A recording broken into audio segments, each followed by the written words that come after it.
Assalamualaikum warahmatullahi wabarakatuh. Innal hamdalillah nahmaduhu wa nasta'inuhu wa nasta'dihi wa nastaghfiruh.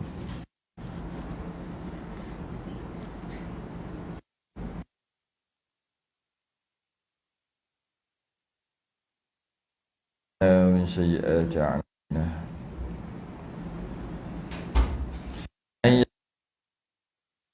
yahdihillahu fala asyhadu an la ilaha illallah la syarika lahu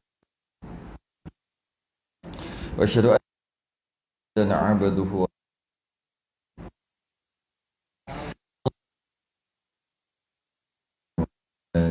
fatihi lima ughliqa wal khatimi lima sabaqa nasiril haqqi bil haqqi wal hadi ila siratikal mustaqim.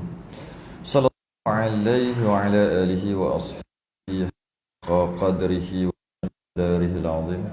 Allahumma nawwir bil kitabi basari wa atliq bihi lisani wa shrah bi sadri wa a'mil bihi jadi bihawlik wa la quwwata illa bik subhanaka la ilma lana illa ma 'allamtana innaka antal alimul hakim wa la hawla wa la quwwata illa billahil aliyil azim. Amma ba'du. Alhamdulillah, kita rafa'kan syukuran dapat kita sambung pengajian idaman penuntut muka surat 41 Rumi Jawi 81. Rumi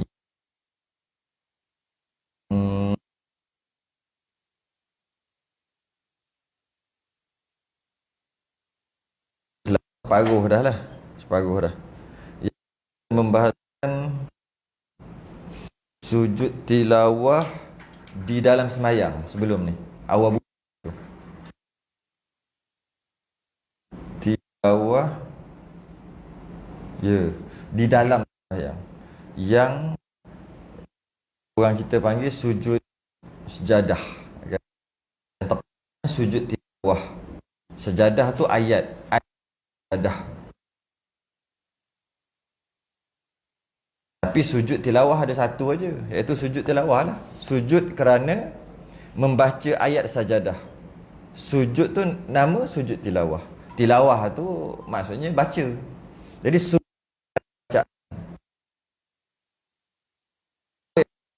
hanya yang tertentu saja.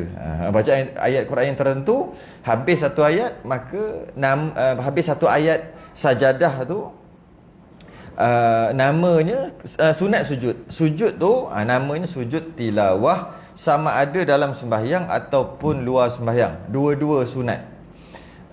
Yang dalam sembahyang kita dah bincang sebelum ni.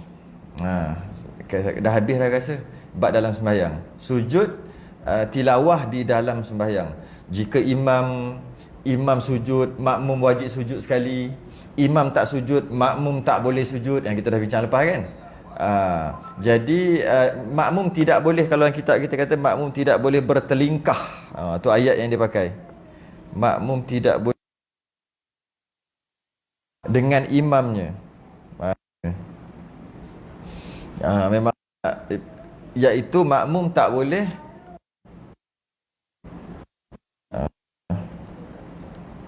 ayat-ayat sejadah. Ya, betul. Jadi makmum dia tak boleh lawan imam. Imam wajib buat, imam tak buat, makmum wajib tak buat. Okey. Tu dia. Kemudian jika di luar sembahyang, kita pentingkan. Dan jika qala al-mu'allif rahimahullahu taala wa nafa'ana wa iyyakum ulumihi fid darin amin ya rabbal alamin. Sekarang, dan jika di luar sembahyang, hendaklah dia lain. Dengan takbiratul ihram, dengan niat sujud tilawah, lepas terus sujud. Jadi maknanya ada sikit beza lah. Yang mana kalau sujud tilawah dalam sembahyang,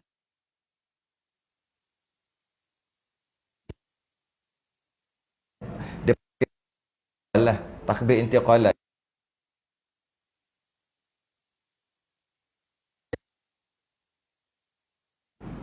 Yang ini takbiratul ihram. Jadi walaupun sama ketika dalam baca ayat tu, lepas tu ada Allahu Akbar. Walaupun kalau luar sembahyang baca ayat tu Allah dulu baru sujud, sama je. Tapi takbir tadi berbeza. Takbir dalam sembahyang namun saja takbir intiqal.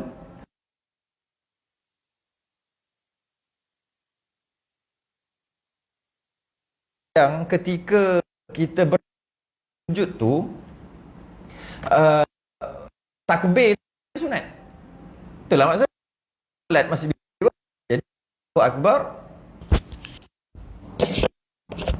Jadi bila Allahu Akbar tu untuk sujud tu dalam sembahyang sunat. Allahu Akbar tu sunat, sebut kat mulut. Tapi kalau luar sembahyang sebut kat mulut Allahu Akbar tu wajib. Kalau tidak tak sah sujud tilawah tadi. Tu beza dia. Walaupun sama-sama Allahu Akbar. Jadi kena tahu juga status takbir apa ni. Takbiratul ihram. Tu satu. Maknanya ada takbir dulu. Lepas tu ada niat.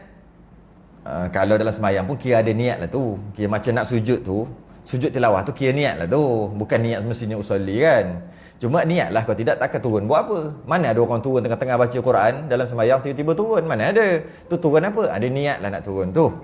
Samalah. Cuma niat sujud tilawah di luar sembahyang dia lebih fokus sikit lah. Nak niat tu macam mana. Jadi kita bahas. Lepas tu terus sujud. Jadi jika di luar sembahyang sama ada sengaja mendengar atau sengaja dengar ayat tu atau terdengar 11 tu, sengaja mendengar itu ayat nak sampai tu, dengar itu kan luar sembahyang. Ataupun memang terdengar, tahu-tahu je dengar, rupanya ayat sajadah. Kedua-duanya disunatkan sujud tilawah. Yang disunatkan untuk sujud yang membaca dan yang mendengar dalam di luar sembahyang. Cerita luar sembahyang. Jadi selepas ni saya tak sebutlah luar sembahyang. Kita cerita memang luar sembahyang semua ni. Jadi bila dengar ataupun membaca ayat sajadah yang 14. Yang 14 yang kita akan bahas nanti, maka sunat sujud tilawah, pembaca dan pendengar. Kalau sekadar melihat tak sunat. Tengok je itu ayat sajadah tu. Tak sunat sujud. Hanya pembaca dan pendengar. Dan syarat yang mendengar tu pula tak ada dalam kitab kita syarat dia. Syarat yang mendengar tu hendaklah penuh satu ayat. Dengar semua. Satu ayat. Kena dengar semua. Kalau dengar semua satu ayat daripada satu ayat, dia bukan mesti dengar satu surah. Tidak. Ini kalau dalam sembahyang dia tak semestinya imam sujud, makmum sujud lah. Kadang-kadang tak dengar, dia mengelamun lah. Tak dengar kadang-kadang. Itu tak apa. Itu memang diwajibkan. Kalaulah di luar sembahyang, mesti kena dengar ataupun mesti kena baca penuh. Satu ayat. Ayat tu. Satu ayat penuh. Bukan satu surah penuh. Satu ayat penuh. Ayat sajadah. Kalau dengar jelas tak jelas, macam tak berbutir, tak butir. Dengar tak dengar, maka tak sunat sujud tilawah. Tak sunat. Jadi kalau macam tu kita dapat faham. Jadi kita dapat faham, kalaulah tengok orang baca ataupun kita dengar orang baca, dengar ni sujud tilawah walaupun orang yang baca tu tidak sujud. Dia tak semestinya orang yang baca tu tak sujud, dia lah rugi sunat. Sunat kan. Malah ada hukum makruh tak sujud. Kalau yang mendengar ni pula dia lebih rajin, dia sujud. Okey, dia dapat. Jadi itulah. Tak semestinya yang membaca sujud, barulah yang mendengar itu sujud juga. Tidak. Tidak. Malah dibincangkan oleh para tetap sunat sujud tilawah kalau tak tahu siapa baca. Tak tahu siapa baca. Tahu-tahu dengan suara je. Suara tu bacaan tu. Cerita jin lagi. Baru ni dah kena kacau dengan jin dah. Cerita pasal dia. Di satu tempat, di balok. Cerita pasal dia, doa dia. Kena kacau dah. Tak nak itu hukum dia. Walaupun jin yang membaca sekalipun, peristiwa dia berlaku dalam hutan. Biasanya berlaku dalam hutan. Tahu-tahu dengar suara dalam hutan. Suara orang baca Quran. Dalam hutan tempat duduk perumahan jin tu. Dalam hutan. Jadi bila tahu kita dengar pula kumpulan ayat sajadah, maka sunat sujud tilawah walaupun tak tahu siapa. Sunat sujud tilawah juga. Tu masalah. Lepas tu lari ke lari dulu baru sujud. Tak apalah, benda sunat lagilah. Tahu juga. Jadi dan sujud itu, bacaan dan sujud, dengar bacaan ataupun membaca dan sujud tilawah tadi, kadar dia tu jangan lama. Biasalah pada mazhab Syafi'i bila dia sebut jangan lama tu dia tak ada letak minit, uruf. Itu kebanyakan. Mazhab Syafi'i kebanyakan uruf. Bila dia sebut je banyak, begitu juga. Uruf, sikit uruf, besar uruf, kecil uruf, semua uruf. Cuma kita sendiri kena tentukan ikut uruf tu. Tak apa, ulama' dah tolong kita. Daripada dengar bacaan baca dengan sujud tak boleh lama. Lama tu adalah lebih daripada 2 rakaat solat sunat ringkas. 2 rakaat solat sunat ringkas adalah 2 minit. Kalau lebih daripada 2 minit, maka tak ada dah kesunatan sujud tilawah. Kurang daripada 2 minit ada. 2 minit tu ambil daripada uruf tadi tu.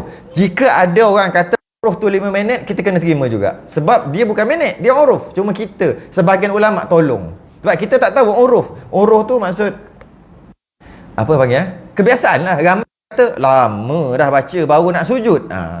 Kau rasa lama tak?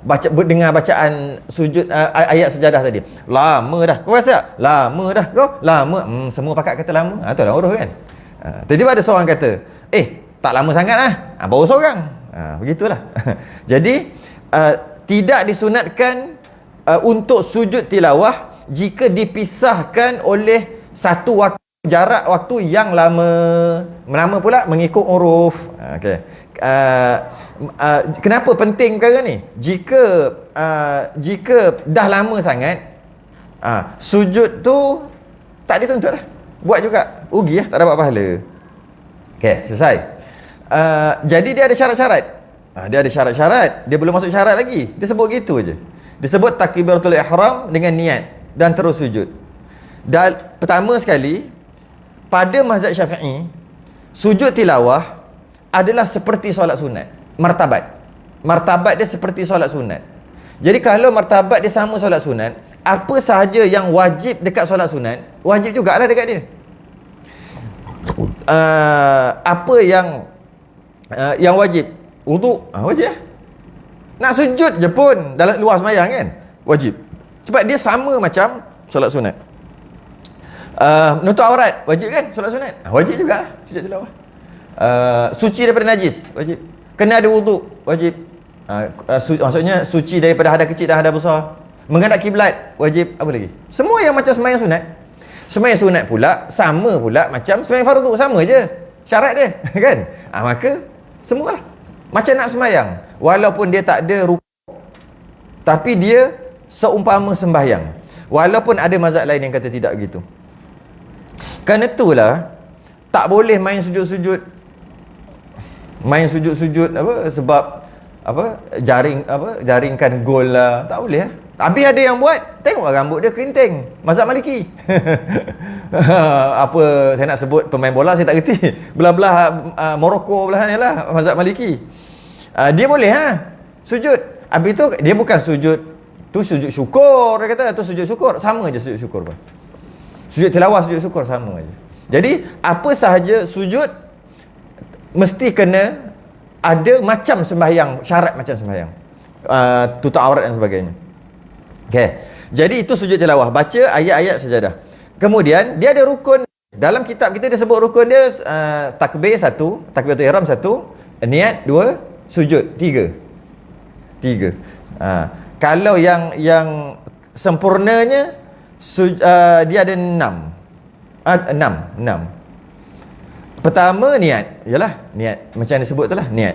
Niat dia kalau nak lafaz dia tak usalli. Sebab dia memang dia hukum macam sembahyang, tapi dia bukan sembahyang macam tu. Jadi maka niat dia lain sikit. Niat dia nawaitu sujud. Nawaitu sujudat tilawati lillahi ta'ala. Atau bahasa Melayu, sahaja aku sujud tilawah kerana Allah Ta'ala. Sunat juga lepas kat mulut, sama macam sembahyang biasa. Nawaitu sujudat tilawah lillahi ta'ala. Dia tak adalah arba'a raka'atin ke mana ada. Dia sujud je kan. Sahaja aku melakukan sujud tilawah kerana Allah Ta'ala. Itu yang pertama, niat. Rukun yang pertama. Rukun yang kedua, takbiratul ihram. Dia ada sebut takbiratul ihram kan. Cuma dia tak sebut yang sunat. Yang sunat, angkat tangan. Angkat tangan ni sunat. Sama macam sembahyang. Tapi Allahu Akbar kat mulut tu wajib. Kemudian sujud. Lepas pada Allahu Akbar, sahaja aku sujud tilawah kerana Allah Ta'ala. Allah dalam masa Allahu Akbar, Allahu Akbar. Lepas tu dah niat, dah takbiratul ihram, terus sujud. Sujud tu tidak ada angkat sujud tu tak sunat angkat tangan pula. Lepas tu terus sujud. Ketika sujud tu sunat sekali lagi takbir. Allah. Kenapa panjang? Panjang tu takbiratul ihram tu. Allah, ada niat dalam tu. Allahu Akbar. Lepas tu sekali lagi untuk sujud. Allahu Akbar.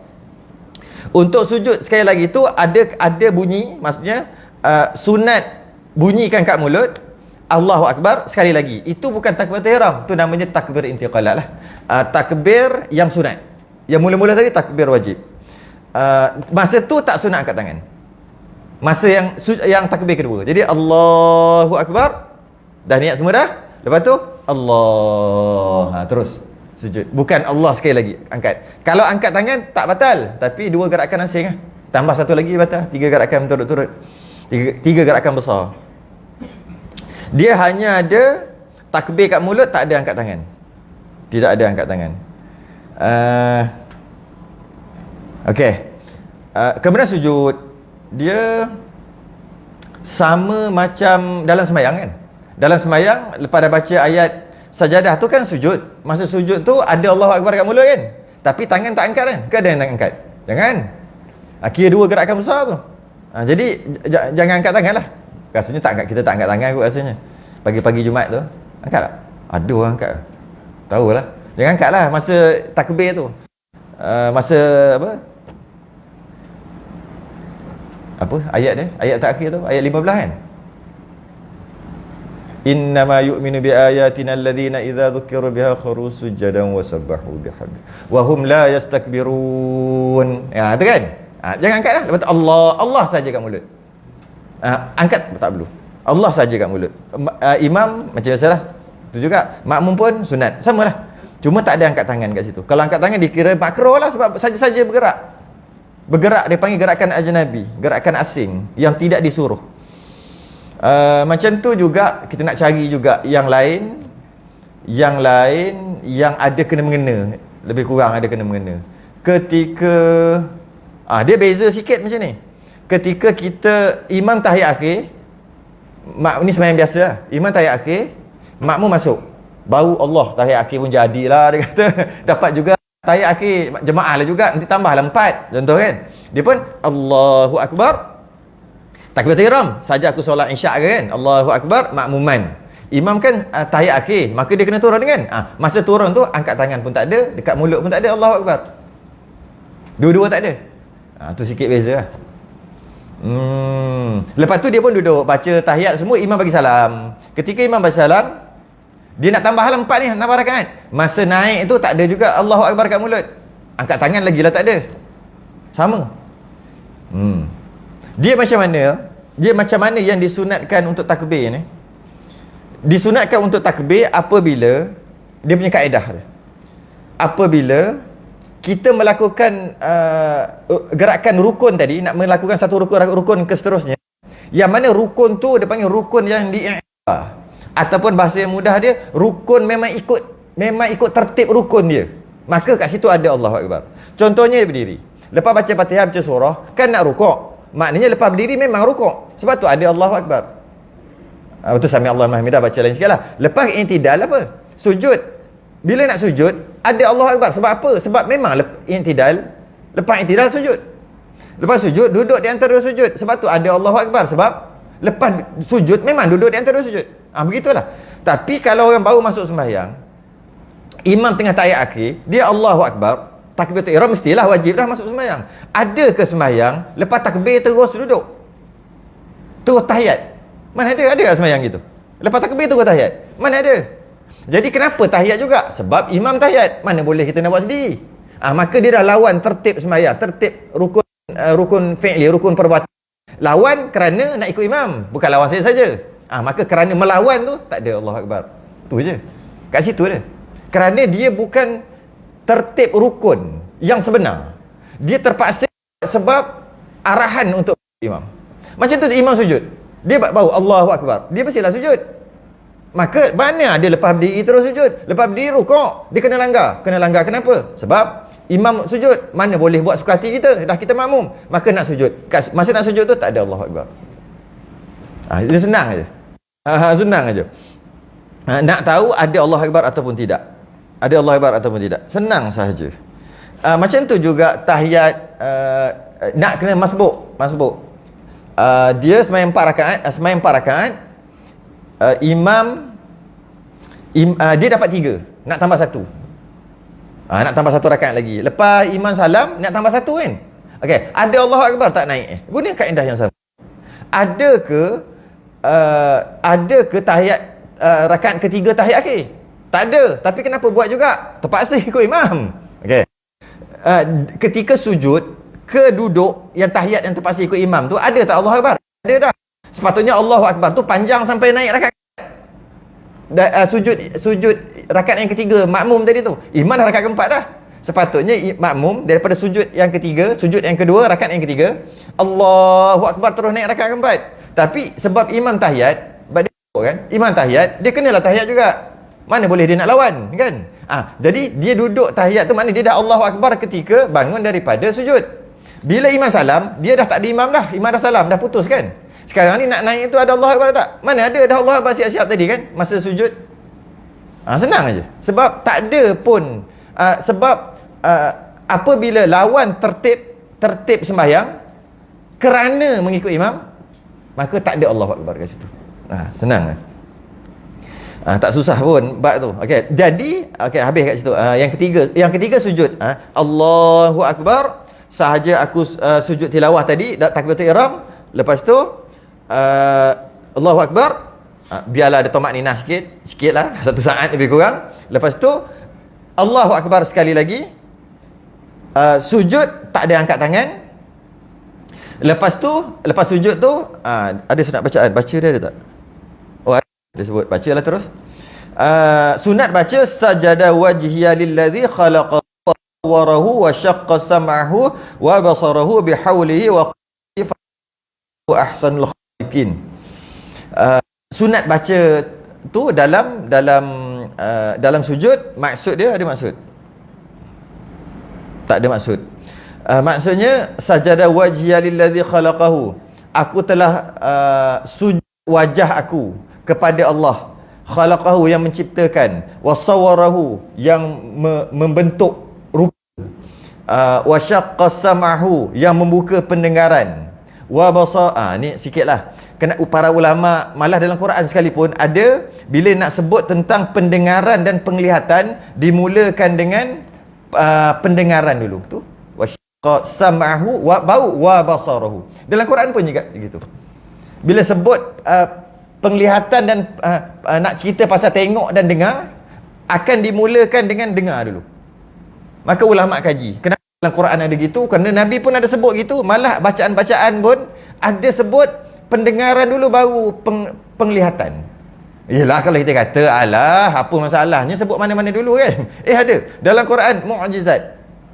Kalau dia sebut apa dulu, itu pun boleh jadi hukum. Inna safa wal marwata min sya'airillah. Apa? Sesungguhnya safa dan marwah itu lupa. Adalah syiar lah bahasa. Syiar. Safa dan marwah. Para sahabat kata nak safa dulu ke marwah? Nabi jawab, mulakan dengan yang Allah mula dulu. Allah mula sofa, maka sofa marwah, bukan marwah sofa. Nak jadi apa saja yang mula, malah kita makan buah dulu pun ada dalam surah Waqiah. Cari sendiri, homework. Dalam surah Waqiah ada. Kenapa kita sunat makan buah dulu? Sunat makan buah dulu, sunat makan buah dulu. Iyalah sunnah lah sebab Nabi buat gitu. Tapi ada tak dalam Quran? Ada. Cari kat mana? Carilah surah. Dia punya kata kunci dia, kaedah dia macam tadi, iaitu disebut makanan dulu. Dia bukan disebut makanan, dia bila disebut tentang kenikmatan dalam syurga, disebut buah dulu, lepas tu barulah sebut burung lah apa yang cerita dalam surah tu.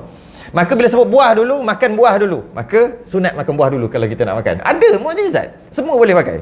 Jadi begitu juga bila sebut sebut pendengaran dulu baru penglihatan, maka mereka buat kajian, akhirnya mereka dapat ketika kita dijadikan, maksudnya kita disenyawakan dan sebagainya, kehidupan kita bermula ada, dalam rahim lagi pendengaran dah ada, tapi penglihatan mata tutup lagi. Sebab tu orang putih dia buat kajian dan dia percaya kita Quran pun tak apa dah. Kita teruk sungguh. Putih dia kaji. Akhir sekali tengah-tengah mengandung tu dia bagi apa, dia letak macam lagu yang macam apa yang orang pakai tu, apa dia panggil? Macam benda tu. Dia letak kat sini. Ada boleh beli. Biasa dekat kepala kecil aja. Perut kan besar. Dia buat, kenapa saya tengok? Kenapa besar sangat ni dia punya tu? Gegasi ke pakai? Tak, ini bukan letak kat telinga, ni letak kat perut. Letak kat perut. Ketika mengandung dia letak. Dia letak lagu apa? Saya tak sebut. Apa? Mozart yang teng teng teng teng teng teng teng teng teng teng tu. Ada 3-4 orang putih punya orang muzik. Dia buat lagu tapi tak ada lagu, tak ada yang bunyi muzik saja, muzik sentimental. Kerana apa? Dengan begitu anak nanti dia kata gitu gini. Adalah dia punya tu, dia punya pasal lah. Cuma nak begitu dalam perut dah dia dengar. Sebab tu mak tak boleh cakap bukan-bukan. Anak dengar. Betul tu. Orang tua cakap kan. Betul. Anak dengar. Kena banyak baca Quran, kena banyak baca sebagainya. Ayahnya jangan cakap bukan-bukan. Anak dengar. Dalam pendengar, dalam tu dah. Malah bila lahir, yang pertama dia, yang keluar pun telinga dengar, mata belum lagi. Lepas tu bila potong kuam apa barulah suara keluar, barulah suara yang keluar, lepas tu barulah penglihatan. Pertama pendengaran dalam perut lagi, sebab tu disebut sajadah. Sebab tu kita nampak kadang-kadang kita baca ayat ni dah banyak kali dah kita baca ketika sujud tilawah. Sajada wajhiya lilladzi khalaqahu, maha suci Allah, bukan, telah sujud wajah aku kepada Allah yang telah menciptakan, wasawwarahu, dan membentuk muka kita. Kenapa bentuk muka kita? Muka kita memang special. Satu-satunya makhluk yang ada ekspresi memek muka. Kak pun tahu. Dah tahu dah apa benda. Jeling. Dah tahu dah. Binatang tak. Cuba tengok. Binatang sama je muka dia. Cuba perhati binatang. Pergi zoo tu, janganlah tengok. Tengok muka dia. Cuba tengok muka dia. Dia tak ada perasaan. Bukan tak ada perasaan. Muka dia gitu je. Mana ada? Tapi sikit-sikit pun beruk. Terus sikit, tak banyak. Itu pun kadang-kadang menipu je. Muka lain tapi ada maksud dia lain. Tapi kalau manusia dia memang dia ada ekspresi muka. Sebab tu disebut ya Allah membentuk, mencipta muka. Kenapa tak cakap mencipta badan ke apa? Memang Allah cipta semua. Tapi khususnya muka, special sangat. Special sangat muka kita, muka manusia ni. Kadang-kadang tak keluar suara pun boleh faham. Dengan jelingan pun. Keling pun dah tahu dah. Okey, faham gitu je. Kadang-kadang tengok aja. Tak boleh lupa pula cakap. Tengok. Kadang-kadang kalau orang dululah, orang sekarang ayah tengok anak aje. Tahu dah. Cucu lagi dah. Tapi anak sekarang ayah tengok, kenapa? Faham apa cerita? Anak sekarang. Anak dulu saya sempatlah zaman-zaman kerah-kerah dulu. Tengok aje. Tengok dia tu sila makan, dia tengok.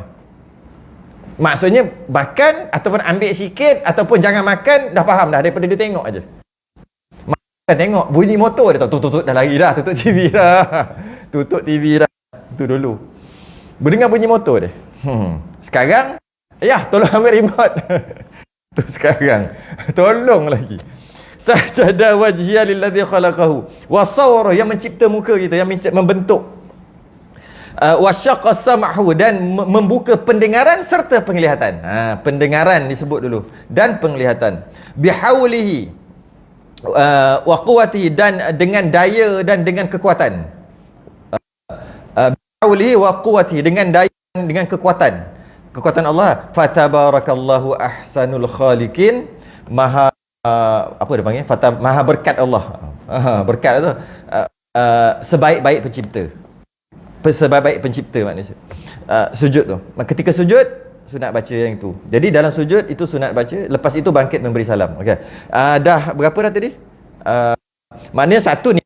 Lepas tu takbiratul ihram. Dalam takbiratul ihram tu ada niat, lepas tu sujud, lepas tu duduk. Duduk dulu. Duduk dulu nak salam macam mana? Dalam sujud duduk dulu. Duduk tu ketika duduk sunat lagi. Maksudnya sujud tu kan Allahu Akbar, ada Allahu Akbar. Sebab sujud kan memang duduk. Kan dia punya jalan tu. Lepas tu duduk. Duduk tu pula sunat duduk mazhab Syafi'i tawarruk. Sunat duduk tawarruk. Sebab kita dah bincang sebelum ni. Duduk banyak kan? Duduk yang kita panggil duduk tahiyat akhir tu sebenarnya nama lah. Yang namanya kita panggil duduk tahiyat akhir yang sengit tu kan, yang kaki belah sini keluar, satu naik atas tu. Sebenarnya dia duduk tahiyat akhir. Itu namanya duduk tawarruk. Kalau kita namakan dia duduk tahiyat akhir, tak salah, nama istilah je. Tapi kalau orang mengaji dia tak sebut duduk tahiyat akhir. Walaupun kebiasaannya duduk macam tu memang tahiyat akhir. Dia akan duduk tawarruk. Kerana apa? Duduk tawarruk adalah duduk bagi mengiringi salam, ataupun lepas duduk tu salam. Tak ada buat benda lain dah. Jadi kalau duduk tadi nak buat apa lepas duduk tilawah ni? Kan nak bagi salam, maka duduk dia tawarruk dia panggil. Jadi kalau kita kata duduk tawarruk, duduk tahiyat akhir, mana ada baca tahiyat akhir? Dah salah lah kat situ. Mana ada tahiyat akhir? Mana ada, tak sunat baca tahiyat akhir pun. Duduk tawarruk macam tahiyat akhir, kemudian bagi salam. Jadi kita dapat faham duduk yang kita panggil duduk tahiyat akhir yang tepatnya namanya duduk tawarruk. Kerana kadang-kadang walaupun kita baca tahiyat akhir, tetap juga duduk iftirash. Duduk macam tahiyat awal. Masa bila lepas kita baca tahiyat akhir tak nak salam. Lepas baca akhir tak nak salam, nak sujud sahwi. Maka duduk nak sujud sahwi itu duduk iftirash, bukan tawarruk. Okey. Yang kedua, duduk nak tambah rakaat tu walaupun baca tahiyat akhir, tapi kita masbuk nak tambah rakaat, kan kita duduk iftirash. Dah betul lah kita buat tu. Sebab apa duduk iftirash? Kenapa tak duduk sengit macam tu? Nanti naik lah, bukan susah pun. Kan baca tahiyat akhir. Sebab dia bukan duduk tahiyat akhir. Dia duduk tawarruk, duduk bagi mengiringi salam. Lepas ni nak salam, maka duduknya. Jadi kalau kata walaupun dia baca tahiyat akhir, tapi lepas tu dia bukan nak salam, dia nak tambah rakaat sebab dia masbuk, ataupun dia nak sujud sahwi, maka duduk iftirash. Sebab tu pada mazhab Syafi'i, tu mazhab lain. Mazhab Syafi'i, bila imam duduk iftirash, dah tahu dah imam lepas ni nak sujud sahwi. Kalau imam duduk tawarruk dalam keadaan dia tinggal kunut contohnya, dalam keadaan dia tinggal tahiyat awal, adalah salah-salah apa yang dia buat, maka disunatkan sujud sahwi. Tiba-tiba kita tengok imam tawarruk, duduk tawarruk lah. Duduk yang sengit tu. Oh, imam tak nak sujud sahwi. Kita dah boleh standby dah. Aku nak sujud sahwi tak? Imam tak nak. Memang kan? Lepas imam, aku nak sujud sahwi lah. Bila dia kata gitu, dia dah tahu imam, dia dah tahu, dia boleh standby siap-siap. Dia tak tahu, imam tak sujud sahwi, tadi tak kunut. Sedangkan sujud sahwi tu sunat, tak wajib pun. Kunut juga sunat. Tiba-tiba imam tak terlupa langsung ke, memang tak ingat sampai ke sudah, imam pun duduklah tawarruk. Jadi kita boleh standby. Oh, macam mana? Boleh standby masa baca tahiyat tu. Tak payah nak terkejut-terkejut. Jadi imam tak sujud sahwi, dah jadi kelang kabut. Sebab apa? Aku dah awal. Mana kau tahu? Imam duduk. Cara imam duduk. Itu ikut peraturan lah. Tapi kalau tak ikut peraturan, duduk iftirash semua, tak boleh lah. Tak sah memang sah.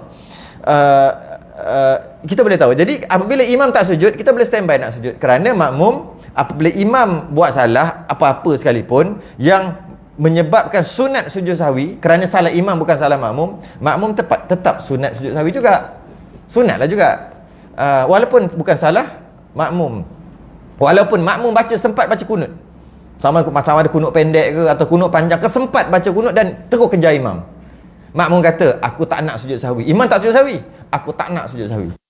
Sebab aku pertama salah imam dan aku sempat baca. Contoh kata imam sujud lama ke apa, aku baca. Tetap juga makmum sunat sujud. Sunat. Kalau buat sunat. Jadi cara duduk tu dah tahu. Jadi duduk, takbir sekali duduk tu nak buat apa lepas ni? Nak salam, maka kalau sujud sahwi tadi duduk, sujud sahwi tadi sujud, duduk, sujud, duduk tawarruk kerana lepas ni nak salam. Padahal tak ada baca pun. Ada tak lepas sujud sahwi baca tahiyat? Tak ada dah. Masih duduk tu. Lepas sujud sekali, sujud, duduk tu, duduk untuk salam terus. Mana ada orang dah terbiasa, dia baca tahiyat sikit lagi. Tak apalah, tak sengaja. Bila dia duduk, lepas duduk ni kan nak salam. Maka duduknya tawarruk dia panggil. Jadi yang ini nak duduk apa ni? Senang aja, ikut kaedah tadi. Lepas ni nak salam kan? Maka duduknya tawarruk. Yang keempat duduk. Lepas tu salam. Salam. Tanpa baca at-tahiyah lah, salam terus. Yang kelima salam, yang keenam tertib. Itulah dia punya rukun. Rukun sujud tilawah. Niat, takbiratul ihram, sujud, duduk, salam, tertib. Tertib ni janganlah buat terbalik-terbalik. Tertib lah yang dahulu didahulukan, yang kemudian dikemudiankan. Jangan buat terbalik-terbalik pula. Okay, tak adalah orang buat gitu. Okey, kita dah faham sujud tilawah adalah sujud tilawah adalah sama martabat dengan solat sunat. Tahu dah. Solat sunat boleh duduk tak? Kalau tak sakit. Boleh kan? Sama. Semua sama. Maka bolehlah duduk. Dah halang-halang baca Quran, kan duduk. Takkan nak bangun. Alang-alang tolak je Quran ke tepi. Tak ke tepi. Duduk. Lepas tu takbir macam biasa. Dalam keadaan duduk. Allahu Akbar. Sujud. Lepas tu tahiyat, duduk tawarruk. Lepas tu salam. Tak perlu berdiri. Sebab sembahyang sunat pun boleh duduk walaupun tak sakit. Okey. Jadi bolehlah duduk. Boleh diharuskan duduk dan atas apa nama ni, sembahyang sunat boleh tak atas kenderaan? Boleh. Dah ajar sebelum ni kan. Naik motor pun boleh. Allahu Akbar. Cing dia. Kan? Dah ajar lah sebelum ni. Sembahyang sunat, fardu kena turun. Sembahyang tarawih ke, balik kampung ke, atas kereta, Allahu Akbar. John, pen. Jangan, John. Orang tu buat lain lah. Sujud, rukuk, sujud. Yang mana boleh? Kan nak sujud dekat tempat tekan minyak lah, dekat tekan brek. Sujud gitu lah. Boleh sembahyang dalam keadaan atas kenderaan. Boleh sambil berjalan, boleh sambil berdiri. Boleh, semua boleh. Jadi, sujud tilawah juga boleh. Jadi sujudnya macam mana? Macam mana yang mampu lah. Kalau motor sujud gitu je lah. Takkan nak sujud atas. Apa? Tak boleh. Sujud gitu lah. Sambil-sambil. Bila? Lampu merah sujud. Kata dia ni buat apa dia ni? Lepas tu baca. Tu duduk. Assalamualaikum warahmatullahi. Dia buat Waalaikumsalam orang sebelah. Okay, habis. 6. Jika itu bacaan yang dibagi dalam kitab. Boleh tak nak baca macam subhana rabbiyal a'la wa bihamdih? Boleh. Malah tak baca apa pun boleh. Disunatkan juga baca subhana rabbiyal a'la wa bihamdih ketika sujud tadi. Sujud tilawah tadi. Dan boleh tak baca apa pun. Sunat. Tak baca apa pun, sujud aja. No problem. Baca pula ada banyak riwayat, ada yang kata 3 kali, ada yang kata sekali. Sajada wajhiya lillazi tadi tu. Ada kata 3 kali, terlama sikit lah. Yang kata sekali pun boleh. Subhana rabbiyal a'la pun sama juga. Ada kata 3 kali, ada kata sekali. Ada khilaf kat situ. Mana-mana kita nak baca.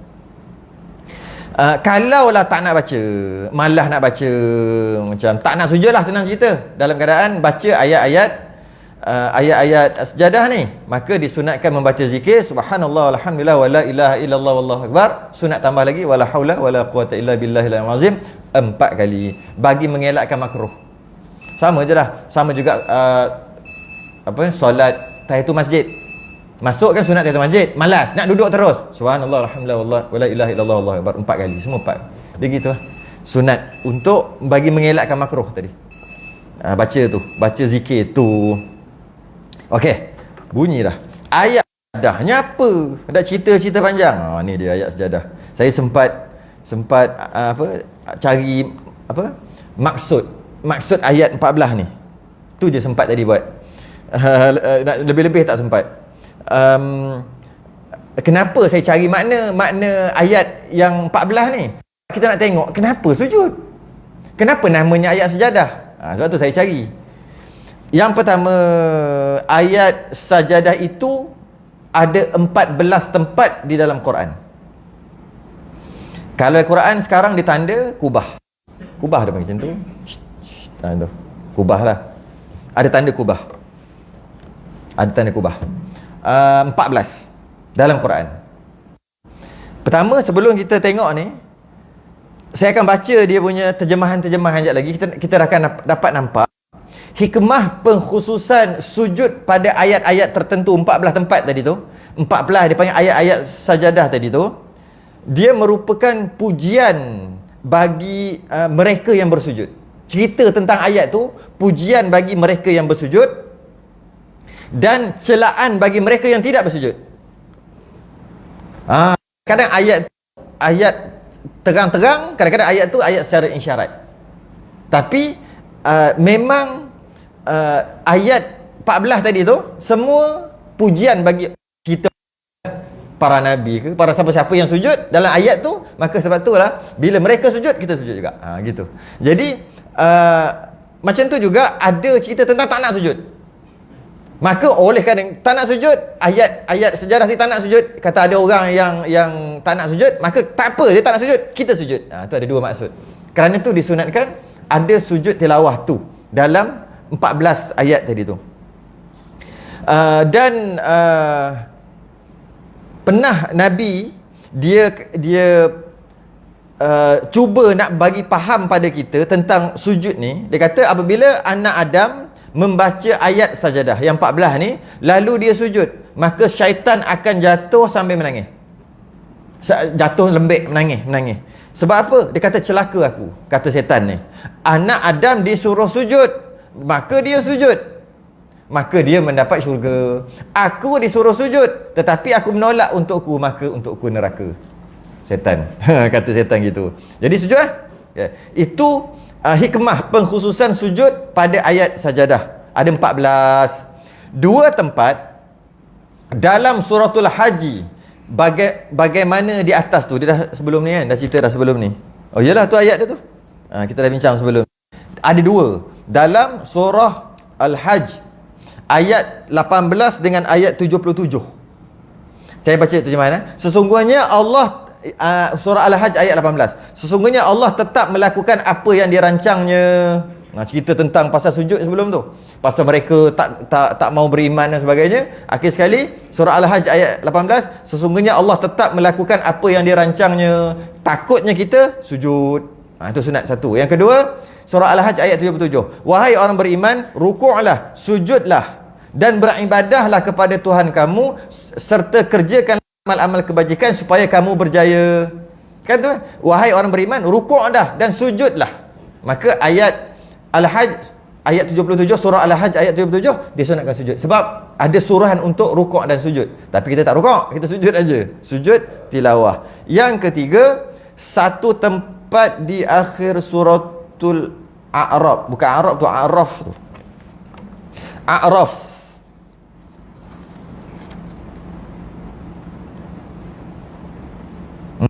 A'raf. Oh, rupa-rupanya dalam kitab Jawi tak ada. Siapa ada kitab Jawi? Semua Rumi. Patut pun tak tahu. Saya perasan dah. Tak ada. Dalam kitab Jawi tak ada. Tak ada tu 14 tu. Kitab Rumi yang ada. Kenapa gitu?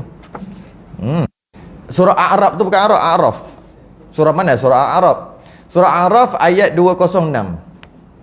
Maksud dia sentiasalah bertasbih baginya serta hanya kepadanya lah mereka bersujud. Kan ada kena-mengena, maka sujud.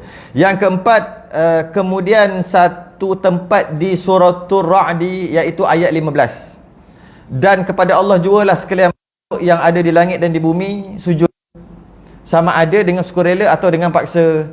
Demikian juga bayang-bayang mereka pada waktu pagi dan petang. Itu maksud ayat surah Ar-Ra'd ayat 15. Maka sujudlah. Itu antara ayat sajadah. Satu tempat di suratul Isra iaitu ayat 109. Dan mereka segera merebahkan diri bersujud sambil menangis. Sedangkan Al-Quran bahkan mereka khusyuk. Maka sunat itu ayat dia, kerana itulah sujud. Yang ketujuh, satu tempat di suratul Maryam 58. Apabila dibacakan kepada mereka ayat-ayat Tuhan yang Maha Pemurah, mereka segera merebahkan diri, bersujud dan menangis. Satu tempat di suratul Furqan ayat 60. Dan apabila dikatakan kepada mereka yang musyrik itu, sujudlah kamu kepada Ar-Rahman, mereka berkata, dan siapakah Ar-Rahman itu? Patutkah kami sujud kepada apa sahaja yang engkau perintahkan kepada kami? Dan perintah yang demikian menjadikan mereka bertambah jauh daripada iman. Maka oleh kerana itu kita sujud. Yang kesembilan, satu tempat di suratul An-Namli ayat 26. Allah, tiada Tuhan melainkan Dia, Tuhan yang mempunyai arasy yang besar. Tak sujud lagi, tak tahulah. Okey. Siapa kenal arasy tu maka sujudlah. Yang tak kenal arasy tu apa, tak rasa apa pun. Yang ke-10, satu tempat di suratul Sajdah iaitu ayat 15. Yang terkenal sekali lah.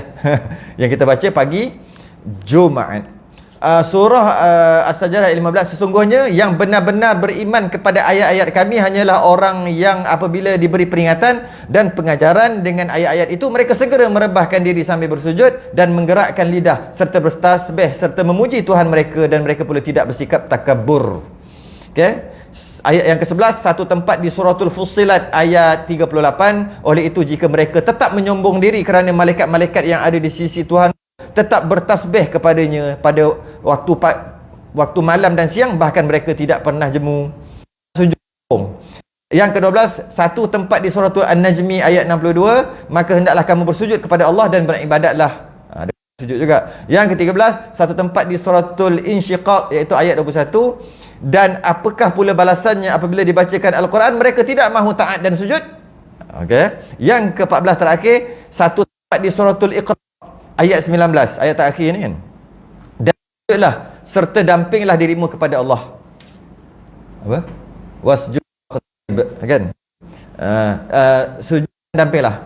Surah Iqra terakhir ayat 19 ni. Maka 14 tempat ni disunatkan untuk sujud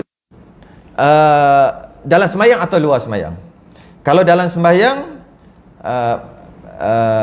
ada sedikit tegahan jika niat nak baca ayat, niat semata-mata nak sujud. Ada tegahan di situ, iaitu maka batal sembahyang ni. Baca surah ni sebab memang nak sujud, maka batal, tak boleh. Habis yang boleh baca tanpa niat nak sujud, tapi terbaca ayat saja dah, maka sunat sujud. Ataupun dia memang baca, contohnya sembahyang tarawih, memang dia baca ikut surah tu, ikut dia hafal Quran kan, imam ke apa, bila lalu kau tu sunat sujud. Walaupun memang ada niat, tapi bukan niat saja, bukan niat semata-mata nak sujud, bukan. Niat dia nak habiskan Quran dalam bulan Ramadan, dan nak habiskan kena lalu itu. Walaupun sebelum tu ada niat, tapi ada niat lain, iaitu nak habiskan Quran, maka tak ada masalah itu. Tapi tak nak semata-mata. Kenapa baca surah ni? Sebab nak sujud. Kecuali surah Sajadah pagi Jumaat. Surah Sajadah pagi Jumaat nak niat nak sujud pun boleh, sebab dia panggil masyru', memang disyariatkan. Memang Nabi suruh buat, Nabi buat. Maka dia tak kisahlah niat pun. Niat ke tak niat ke nak sujud, tak ada masalah. Sikit tegahan situlah. Kalau kita tengok dalam Al-Quran ada 15 tempat. Kadang-kadang kita ni majalah surat khabar, kalau orang tua surat khabar belik satu-satu semua dia baca. Kalau kita muda-muda ni majalah habis. Kalau geng-geng kartun ni, geng-geng apa, kartun yang ada apa, majalah itulah majalah-majalah tu yang lukisan-lukisan tu, tengok satu-satu habis. Tapi Quran tak pernah bela. Tengok ada berapa kubah. Ni teruk sungguh. Ada berapa kubah? Ada 15 kubah. Ada 15 tanda tu. Tadi ni 14. Ada satu tempat lagi yang bertanda kubah. Dalam Quran kita, pada surah Sad ayat 24. Ada satu lagi, surah Sad ayat 24. Kenapa ada tanda? Kerana pada mazhab Hanafi dia termasuk. Maka mazhab Hanafi ada 15 lah. Mazhab Hanbali, mazhab Syafi'i tak termasuk. Mazhab Hanafi dia termasuk. Jadi untuk meraih Quran tu bukan mazhab Syafi'i je baca. Maka meraih mazhab Hanafi dia letaklah jadi 15. Tapi sebenarnya 14 je. Surah Sad ayat 24. Kenapa gitu? Kerana surah Sad ayat 24 mengikut mazhab Syafi'i, dia adalah sujud syukur. Dia bukan sujud, dia bukan suruhan untuk sujud. Dia cuma cerita Nabi Daud sujud. Dia cuma cerita Nabi Daud sujud. Bila Nabi Daud sujud, itu bukan Nabi Daud sujud tu sujud syukur. Sujud kerana bertaubat. Memang ada kisah tu lah, kena baca surah Sad ayat 19, 20, 21, 22, 23, 24, 25 tu cerita tentang Nabi Daud. Jadi sesiapa yang sujud mazhab Syafi'i batal sembahyang. Ketika dalam sembahyang sujud juga lah, kecuali Nabi pernah berlaku sekali lah di ketika solat tarawih. Imam budak-budak ni kan apal tapi dia sujud. Maka masalah nak tentukan macam mana masa tu. Sampai ayat tu, itu dululah, saya ingat pun lama dah. Sekarang tak ada lah. Nama je Imam Tahfiz, tapi bukan baca habis tak. Baca berapa ayat aja, memang tak habis. Silap-silap Baqarah aja satu Ramadan tu, tak masuk Ali Imran sikit. Jadi tak habis jugalah.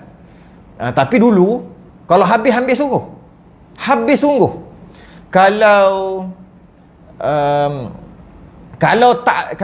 tidak dia dah baca apa? Alha kulhu rakaat kedua dia baca yang tu. Kalau nak habis sungguh. 30 hari tu habis. Boleh tahan ni, agak-agak kosong apa kalau buat. Sebab tu ada masjid macam dekat macam Sri Petaling apa kan, ada masjid kat sana. Dia buat beberapa tempat. Yang ini untuk yang khatam. Maknanya satu hari tu satu juz. Satu hari. 30 hari 30 juzuk. Yang bahagian ini tidak. Yang ini baca surah-surah biasa macam tu lah. Ada. Jadi bila budak tu dia sujud macam tak payah lelaki budak, tak kisahlah. Imam sujud apabila baca surah Sad ayat 24 dalam sembahyang.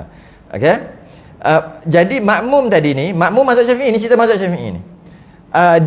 Dia kena buat sesuatu lah.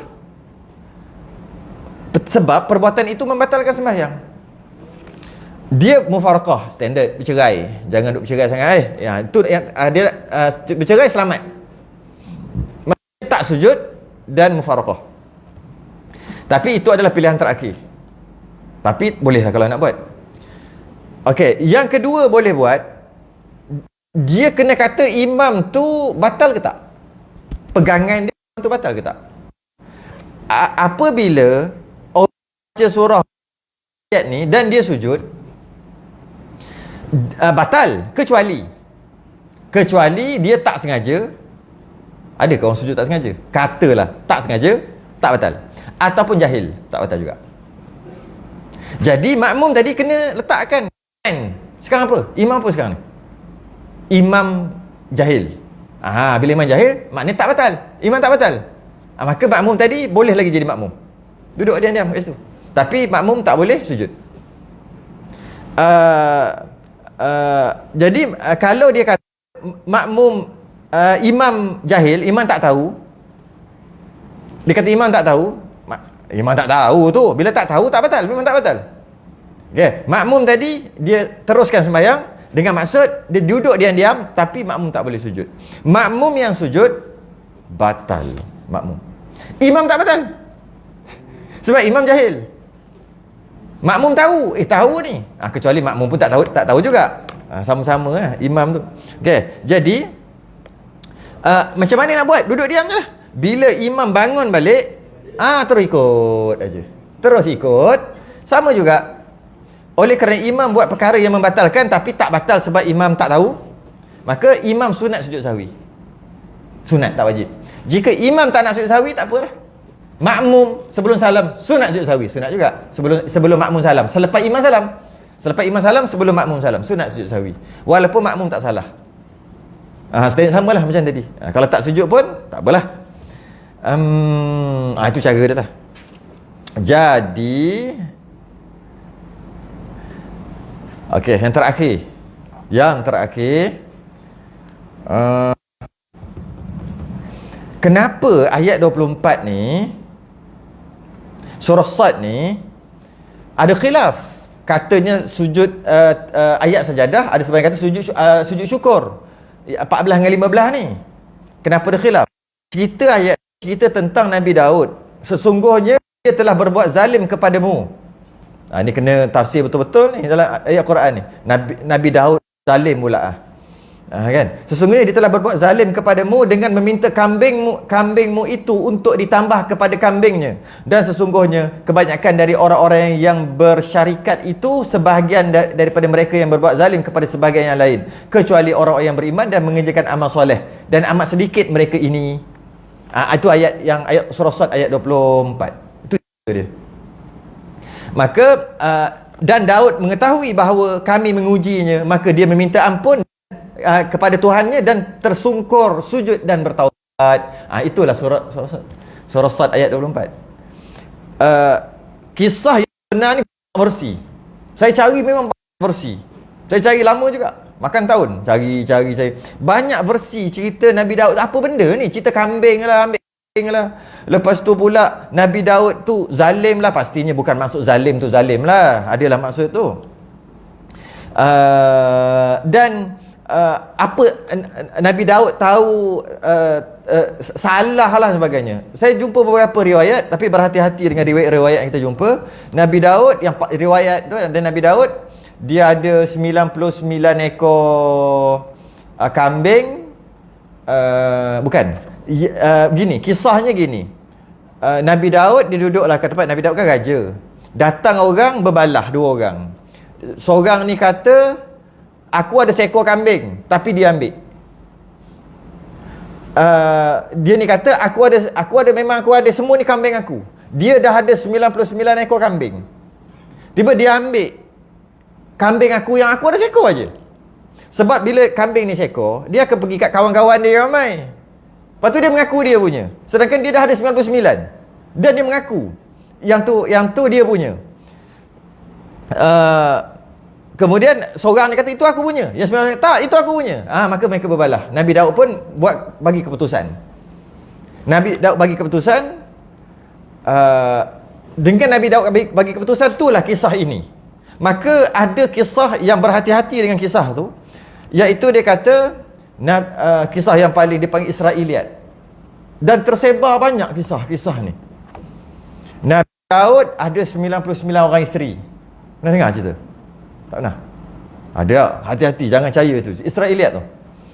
Kemudian dia berkenan dekat seorang lagi, tapi bini orang. Lepas tu laki dia tanya, laki kau siapa? Laki dia askar, sedang berperang. Jadi Nabi Daud ni raja, dia arahkan dia berperang kat satu tempat dia lah, yang mana tempat tu boleh menang. Boleh menang lah. Dia arahkan pindah yang ni, seorang ni dekat peperangan yang lain yang tak boleh menang. Mudah-mudahan mati. Bila mati aku boleh kahwin. Maka dengan perbuatan Nabi Daud tadi, turun ayat ni menegur cerita ni 99 kambing. Itu kiasan malaikat lah. Malaikat lah 2 orang tu. Malaikat 2 orang tu, dia buat kiasan kambing aku dia nak ambil juga. teringat Allah. Nabi Daud kata, aku dah teruk dah sampai aku sanggup hantar laki dia ni sebab aku nak kat dia. Maka sujudlah, bertaubat. Oi, bukan cerita gitu. Nabi tak begitu. Banyak lagi kisah-kisah lain saya tengok. Israiliyat banyak. Banyak Israiliyat. Jadi kalau jumpa cerita-cerita macam tu, kita kena tolak. Kena tolak. Jadi macam mana kisahnya? Kisahnya gitulah. Nabi Daud mengeluarkan satu hukum, lepas dia tengok hujah-hujah, maka tersalah. Biasalah tu. Mana tahu kan hujah-hujah, mana tahu yang sebenar. Bila tersalah, Allah betulkan dengan ayat ni. Turun ayat. Sebab malah zaman Nabi pun ada, dia datang, dia ni cakap cakap zaman Nabi. Akhir sekali dia ni menang. Lepas tu pula Nabi kata, ya, engkau dah menang sebab kau pandai cakap. Kalau ikut hujah, engkau menang. Tapi jika engkau salah, engkau tanggung kat akhirat. Akhir sekali dia kata, tak apalah, ambil dia bagi balik bila Nabi kata gitu. Sebab apa? Nabi hanya berhukum benda yang zahir. Benda zahir itulah dia hukum. Mana tahu dalam. Kalau dia tahu kat dalam pun, dia kena berhukum dengan yang zahir. Kalau dia tidak berhukum dengan zahir, dia berhukum yang dalam, pakat-pakat semua orang boleh mengaku. Aku nampak macam dia betul, tapi hakikatnya dia salah. Semua orang boleh mengaku gitu. Dan Nabi walaupun nampak, dia ni salah sebenarnya, tapi zahirnya dia pandai cakap, dia betul. Maka Nabi akan cakap dia betul juga. Tapi Nabi ingatkan, kau tanggung nanti dekat akhirat. Waktu tu takut lah. tak apalah, bagilah. Jadi Nabi Daud tak salah. Biasalah tu, bila orang ni pandai cakap apa semua. Apa bukti satu tu kau punya? Contoh kan, tak ada bukti. Maka Nabi Daud kata, tu kau punya lah yang jadi 100 lah dia. Hakikatnya bukan. Hakikatnya seorang yang punya. Maka turun ayat ni nak tegur, kata salah tu. Itu aja. Janganlah pula cari cerita pelik-pelik gitu. Allah, habis sujud syukur. Masuk sujud syukur pula akan datang. Di sujud tilawah ni sujud syukur. Allahu a'lam. InsyaAllah kita tangguh dulu. Kita, siapa yang nak ni join lepas ni pukul 9.30 lagi. Kitab Kifayatul Muhtadi kat sini kak. Kitab fiqh Kifayatul Muhtadi. Di sini. Tangguh dulu, kita sudah dengan tasbih kafar.